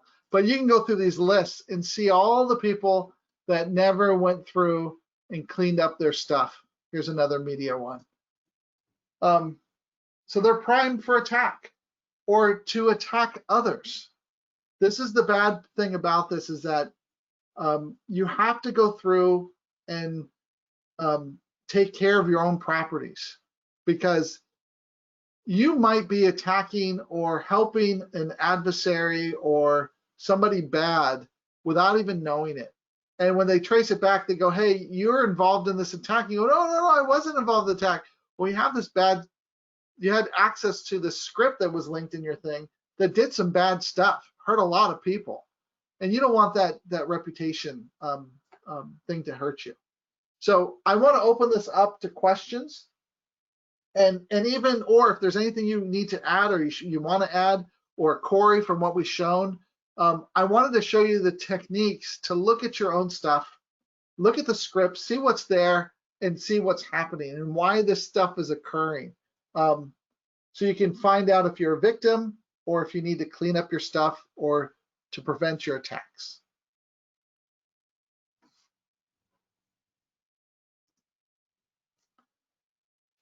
Hey, Benjamin, question Yeah. more from a consumer perspective. Any Yeah. advice that you and Corey and Or can share around, just as a consumer, is what can we be on the lookout for to keep So ourselves safe?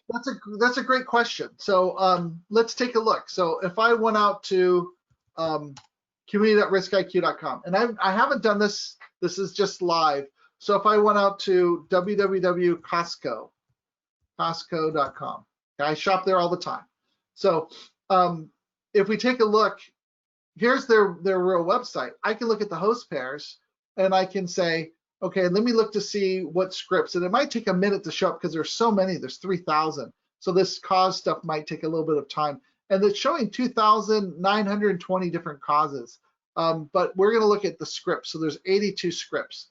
So if I wanted to see if there was a skimmer or something, if I take a look at this, I can start looking here. And if there was something that was known malicious that RiskIQ found, there'd be a tag for it to say, hey, this is malicious. So this gives me the capability that I can go through and start looking to see, is it okay for me to shop on this? So if we're going the Black Friday piece, next week's threat hunting workshop is going to be all about Black Friday and about the bad mobile apps and things you should be doing. But it ties into this e-commerce because everything is now online. You're not going to the physical store. You're even ordering online to go to the physical store to pick it up. So you need to make sure that when you're using the browser to go out there and make a purchase, that you're protecting yourself. And what I would personally do is I would look at the shopping things I'm going to be going to and doing a quick check. Or we've done this in the previous workshop where, because you buy auto parts, we found that caddy daddy thing where it was going after, auto parts people, right? Yeah. I actually, when I don't buy off legitimate sites that are common, like eBay, Costco, Amazon, whatever it may be, sometimes I come across stuff that I feel like buying, collecting stuff that are on dodgy sites sometimes. So I actually do this as well, just to see if anything blacklisted comes up on the sites, or if I can identify anything here that looks weird or out of the ordinary, or sometimes even generic looking, like the CDNN different type of combinations that we looked at today that are attempting to masquerade as to look at as generic or normal. So I actually do this too. It's usually happens at late times of the night. Great question, Barrett. Yes, but you have to protect not only your organizations but yourselves and your wallets and bank accounts. Please make sure that you do some checking, some sanity checks, just to make sure that you're not going to a site that maybe didn't have the best hygiene or patch management that they should have, just to save a couple bucks, because it could cost you a lot in the long run. Yeah. Great question. Yes, I think, Benjamin, I think it's important that you were, showing a couple of different things here in terms of like, the checks that in the platform to understand what's going on, and then bouncing outside of that and looking at, that historical picture with scripts that are maybe executing and if they're executing or not anymore. But I was going to put something in the chat specific to if you want to string things together with components. So in the platform, if you're doing a component search and you just want to find if you have things that are Magento version whatever, and you don't care that is out of date unless it is also paired with Apache or whatever. By the way, you should care if you're running Magento 1 anything. But there's ways to string various components together, and I think that's important when we start talking about like understanding your environment, right? So if these domains, these old domains that are being purchased that had historical maliciousness on them, there's plenty of companies now that buy those domains, like legitimate companies, but during analysis you'll come across where hey, what is this domain doing, and you'll read about some badness that it was doing previously, and how can you trust that, right? Like, how can you trust that those things are still there? Because if you have a listener and some old code is listening to things coming from that. Like, you know what I mean? Like, I think the level of checks is, especially when you're spending your money, is important, right? So yeah. In the future, I have something that's a typo squatted Google bad malicious old domain that I suspect was heavily used. That we'll find out soon, because I'm gonna find out who's connecting to it, and then we'll look to see, you know, who these people are and what's happening. We're gonna do some research and analysis on it. But this is the type of stuff that you can do for your organization to make it a safer, better place and prevent being in the news. That's the biggest thing. You want to be in the news because you're doing something right, you're making sales, you're doing stuff. You don't want to be in the news for a breach, because then they come back and say, why didn't you find it? You don't want to lose your job. Well, I think it gives you a good, you know, being proactive in these instances is important. I ran the query. So you put it as a plus, and then it does an iterative search. Is that what happens? Yeah. So it kind of depends. So you have to get creative. Like if it has parentheses, so Magento, for example, uses parentheses, and like I get varying levels of results there. So you'll have to play. But if you're an API user, you can ask these questions as well. And you know, I guess I had a question if anybody is using, you know, any threat intelligence platforms or frameworks that they're using to pull this data into, to apply additional context to like your existing process, like MISP or, you know, Cortex or anything else that's out there, even including paid ones.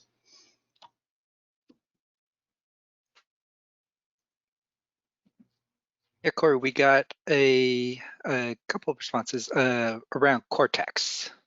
Okay, so I would like to point out. So I guess my question back to that is you're actively using the I forget what they call those, not assistants, but the responders and the you know what I'm saying? If you're a Cortex user, are you actively using those passive DNS or RiskIQ those modules? Familiar with, but not actively using. Okay. No, I think it's great that you're familiar, and I think the thing I wanted to point out there is that, you know, we are contributors to those, and that's something that, you know, if you're using these platforms at all, like this sort of automated response that's happening anyway, like the JS threats, these other things that were highlighted are very important and just part of your process. Any other tools that, like these tips or these other resources you may already have.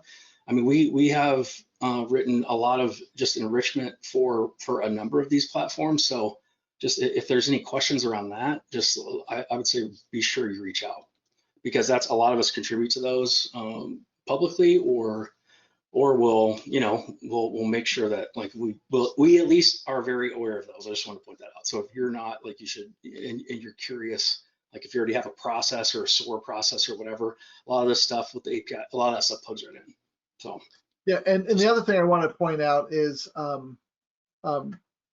if you have questions, you can email us at success@riskiq.net, and just be aware of, you know, we want to help the community. That's why we do this. We don't charge for this, because we feel that we have to give back and help you understand what you're going up against and what you need to be successful in your organizations and your jobs.